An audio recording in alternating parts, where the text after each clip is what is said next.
الفيديو دوت نزله مستخدم تيك توك وهو بيصور فيه ست اثناء ما هي كانت نايمه، فجاه قامت في نص الليل وعملت تصرف لا يمكن لبشر ان هو يقدر يعمله.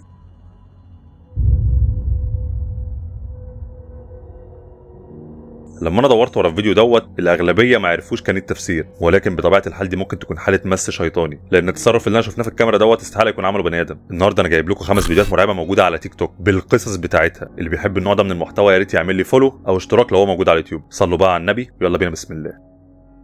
الفيديو اللي بعده نزله مستخدم على تيك توك اسمه داني توميا اثناء ما هو كان بيتمشى هو وابنه الصغير ومعاه الكلب. في البدايه الفلاش بتاع الموبايل بتاعهم فصل، بعدين الموضوع اتطور شويه وبداوا يسمعوا صوت جاي من المجاري، والكلب بدا يشم ريحه حاجه موجوده في المجاري. لو انت فاكر ان المواضيع لحد كده كانت مرعبه فاتفرج كده على اللقطه الجايه. And Rowan hears it. You know, look at him. Then my phone tweaks out of nowhere. Oh, what is that? That's where my light went out. What is it, Daryl? I can't see. What is it? What is that? Nope, I'm out. اللي حصل ان في صوابع طلعت من المجاري ومسكت رجل ابنه، ولو انت ركزت على الصوابع دي اكتر هتلاحظ ان كان في هنا اثار دم. طبعا الاب اخد ابنه والكلب وطلعوا يجروا بسرعه من كتر الخوف. اظن ده تصرف منطقي يعني، اكيد يعني لو حد مكانه مش هيقف عشان يعرف ايه اللي كان في المجاري. ولو ان التفسير اللي انا شايفه ان هو منطقي هنا انه يكون المهرج اللي بياكل الاطفال. لو انت مش عاجبك تفسيري في تفسير اكتر واقعيه عندك ممكن تقولوا لي تحت في الكومنتس. يعني احنا مش داخلين عركه. مستخدمه تيك توك اسمها لينزي بير بتنزل فيديوهات فلوجز كده، يعني حاجات زي صبغه الشعر والميك اب والتفاهات بتاعت البنات. وبعد ما هي صورت فيديو ونزلته المتابعين لاحظوا ان في الخلفيه كيان اسود واقف وراها. لينزي بعدها قررت ان هي تروح الاوضه بكل شجاعه اللي شافت فيها الكيان موجود في الفيديو، وده اللي حصل معاها. And we do have a weird attic here that I've never been into. So this is my husband's gaming room, which is even weirder. And this space sort of here, just here, is where the shape was. And even weirder, on top of my hairdressing trolley down here, I have this. It's not real, it's fake. I bought it as a placemat. I don't have the planchet to it. It's never been used. I don't know what to do with it. I just use it to mix up bowls on top of. If you look at any of my hairdressing videos, I'm mixing all of my colors on top of this. ان هي اول ما دخلت الاوضه في المكان اللي كان واقف فيه الكيان لقيت ان في لوح ويجا. للي ما يعرفش الواح الويجا هي لعبه مجنونه بتعتمد على تحضير الجن، وفي بعض الاحيان الموضوع بيقلب مأساوي شويه، ودي ممكن نعمل لها فيديو لوحده. لكن هي في الفيديو اكدت ان اللوح بتاع الويجا اللي عندها دوت ما بيستخدمش للعب، وان هو مش لوح ويجا اصلا وهو مجرد ماكيت فيك ليه، لدرجه ان هي قالت انها بتستعمله في بعض الفيديوهات عشان تدمج عليه الصبغه اللي هي بتحطها في شعرها. لكن ناس كتير من المتابعين بتوعها في الكومنتات قالوا لا، لوح الويجا اللي عندك دوت لوح حقيقي. الفكره بقى انها بعدها بكام يوم نزلت فيديو ابديت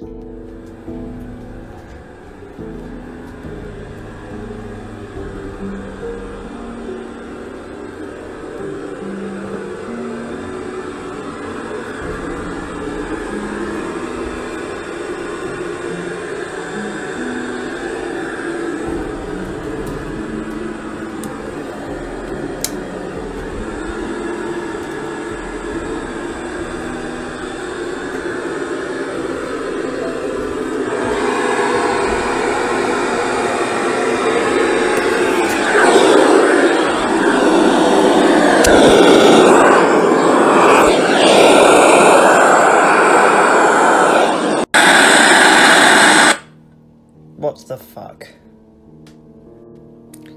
And I'm home alone. Great.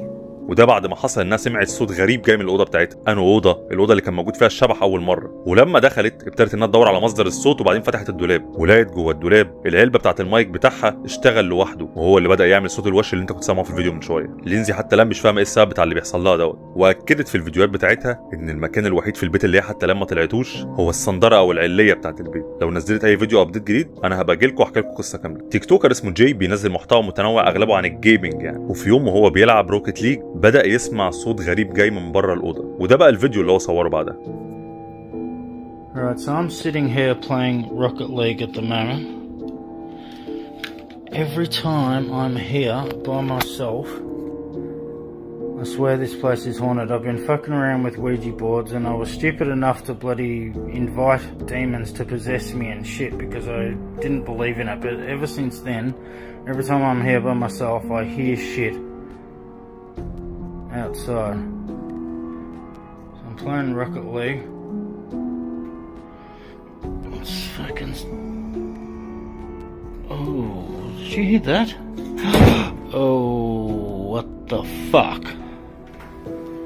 No fucking way. fucking way. Hello? Is anybody here? Holy shit, why is that fucking moving? Hello?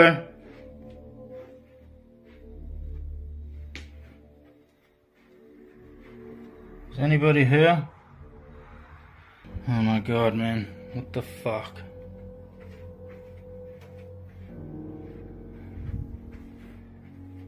No fucking shit.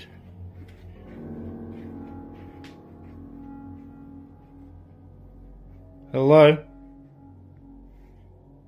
I heard you.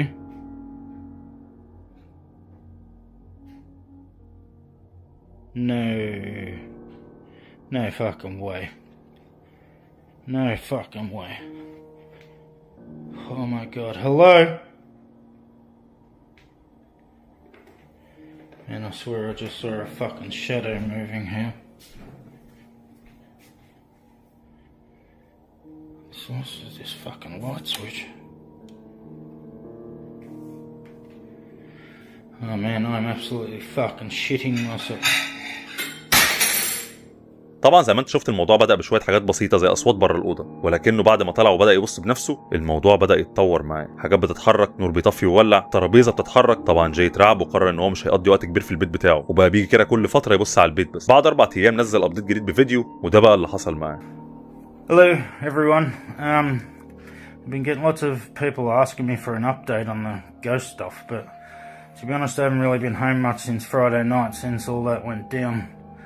But I've just kind of gotten home and turned my telly on and stuff and leant over here and noticed something on my cabinet thing. And yeah, right, you're probably going to give me shit about how dusty it is, but whatever. I don't dust.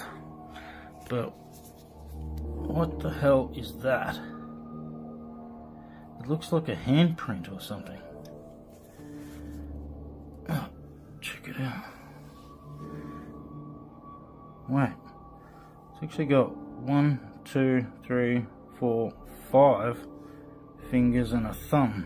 جاي لما دخل البيت بتاعه لقى ان في اثار ل6 صوابع. بالراحه بقى كده، لو انت جيت تعدهم في الفيديو هتلاقي ان هم 5 صوابع ومعاهم صبع ابهام كبير جدا. فانا ما اعرفش الصراحه انه كائن اللي هيبقى عنده 6 صوابع بالحجم دوت. واغلب المتابعين بتوعه نصحوه ان هو يركب كاميرات مراقبه حوالين البيت بتاعه عشان تلقط لو في اي حاجه بتتحرك غريبه سواء جوه او بره الشقه بتاعته. لو حد بقى في الفيديوهات بتاعتي لاحظ ان في اي حاجه بتتحرك ورايا، ولو ان ده صعب ان هو يحصل، ان اغلب فيديوهاتي بتكون فيديوهات جرين سكرين، يا ريت يقول يا جماعه يعني ما تستخسروش فيا حاجه زي كده. ابص على كل الكومنتات. خامس فيديو معانا بقى هو مش فيديو قوي قد ما هو قصه حصلت مع العبد الله شخصيا. يعني انا نادرا ما بطلع اتكلم عن اي حاجه بتحصل معايا في الكواليس، غير طبعا الناس اللي عندي على الانستجرام يعني بيبقوا عارفين لو في حاجه بتحصل. انا كده من حوالي 2 سنين بقيت اعمل محتوى، كنت مصور سلسله اسمها اكتر حاجات مرعبه لو في البيوت، والسلسله ديت انا وقفتها وكنت دايما كاتب في الكومنتات يا جماعه ما حدش يسالني عن سبب التوقيف. ولما يعني اتضغط عليا قوي عشان يعرفوا قلت لهم يا جماعه انا دايما لما باجي اصور السلسله ديت بحس ان انا مش متفائل وان قلبي مقبوض، خصوصا ان السلسله ديت انا كنت بجمعها حرفيا قصه من على موقع شبه ريدت، فكنت متاكد وواثق 100% ان القصص حقيقيه وما فيهاش اي نوع من انواع اللعب. المهم يعني وانا كنت دايما قاعد اثناء ما انا كنت بصور انا ما بستعملش غير لايت واحد. بصوا اهو، بصوا اهو اللايت دوت لايت صغير زي ما انتم شايفين، ما بيعملش حراره معينه، يعني ما بيعملش درجه حراره عاليه في الاوضه. فالمهم ان انا كنت وقت قاعد بصور بالذات في الشتاء كنت بلاحظ الموضوع دوت، كنت بلاحظ ان في حراره جايه عليا من جهه واحده. تاني عشان اوضح بس للناس، انا ببقى قاعد بصور اهو زي كده، قدامي مثلا معلق المايك هنا قبل ما يكون عندي المايك ده، وقدامي الكاميرا وجنبي اللايت، تمام، او بيبقى قدامي على حسب الزاويه، وفجاه الاقي ان في حراره جايه معايا من جنب واحد، يعني كأن في حاجه سخنه هنا، بس الجنب التاني لا عادي. بعض الناس هتقول لي طب ما انت يمكن مثلا اتحريت من القعده حاجه بتاع،